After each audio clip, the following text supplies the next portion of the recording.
Welcome to another audio-visual series of teaching practice manual, specially packaged for the University of Ibadan distance learning students preparing to proceed on a 6-week teaching practice.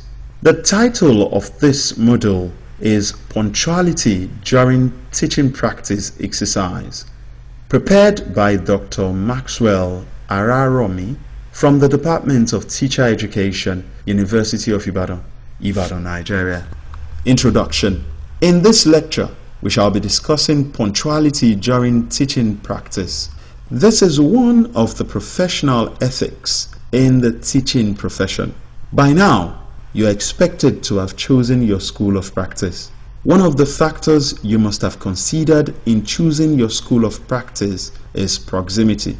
That is, schools that are very close to where you are living. However, you should not be found guilty of lateness during the teaching practice exercise. It should be noted that punctuality is very important during the teaching practice. I would like to state at this juncture that punctuality is a habit, and somebody who is fond of coming late to a function would reflect this habit in every aspect of his life. Once you form a habit, it will be very difficult for you to get over it. Changing a habit is always difficult. It is very easy to learn, but very difficult to unlearn. So punctuality is described as the characteristics of being able to complete a required task or fulfill an obligation before or at previously designated time. We can say that punctuality is also synonymous with on time, that is, doing something on time. That is what punctuality actually denotes. Let us examine those areas where you actually need to be punctual. There are 3 different areas that I will mention now. 1. You need to be punctual to the school as a teacher. Some people have made mention of the fact that you are the role model to students you are assigned to teach, and these students are watching you. They know teachers who are perpetual latecomers and teachers who come on time to the class.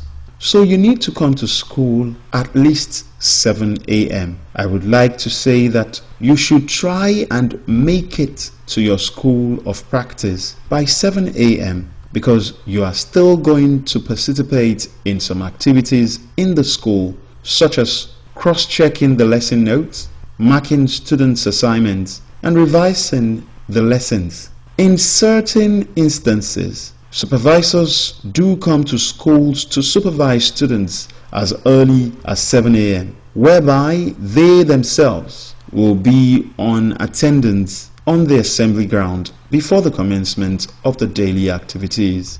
It will be very easy for such supervisors to identify the students who are always punctual to the school. 2. The second area of punctuality is punctuality to official functions. There are functions in the school where you need punctuality. For example, you need to be punctual to meetings. You are not obliged to come late to staff meetings simply because you are a student teacher. You are supposed to be part and parcel of every activity in the school. You need to be punctual to meetings whenever meetings are called.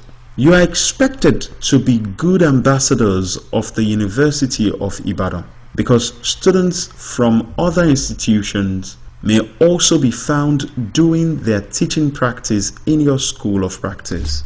As a student of the University of Ibadan, you should be noted for punctuality so that you don't send a wrong signal at the end of the day to the generality of the public about the university.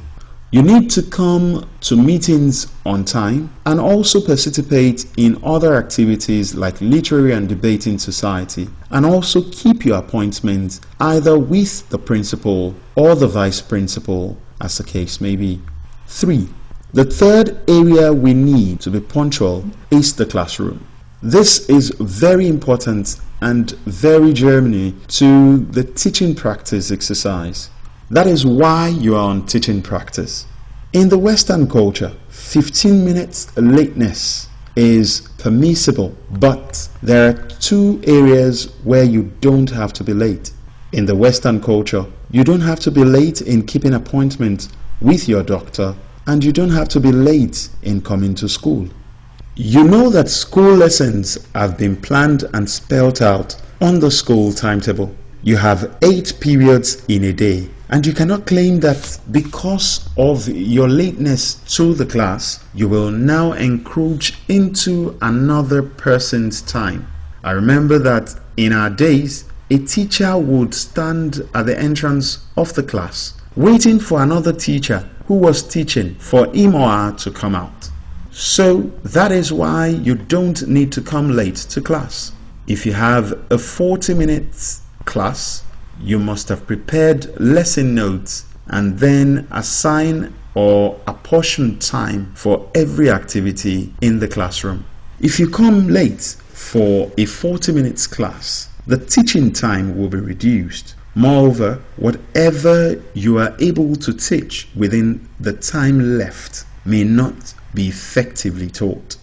That is why you need to come on time. You should be able to manage your time effectively well. So, I wish you a successful teaching practice exercise. With this, we have come to the end of this module titled Punctuality during Teaching Practice Exercise. It was prepared by Dr. Maxwell Araromi from the Department of Teacher Education, University of Ibadan, Nigeria. This has been a production of the Distance Learning Center, University of Ibadan. Thank you for your patience.